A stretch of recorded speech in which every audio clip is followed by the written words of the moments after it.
Baba şöyle boşaltın burayı fazlalık çıksın ya. Oğlum şu yolunu şöyle nereye alırlar?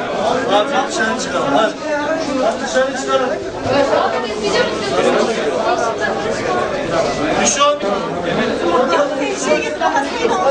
Dışarıya götürün. Şöyle şurayı bir örtek kardeş ya.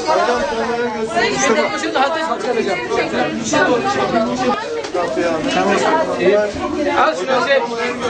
Şöyle kenara alalım.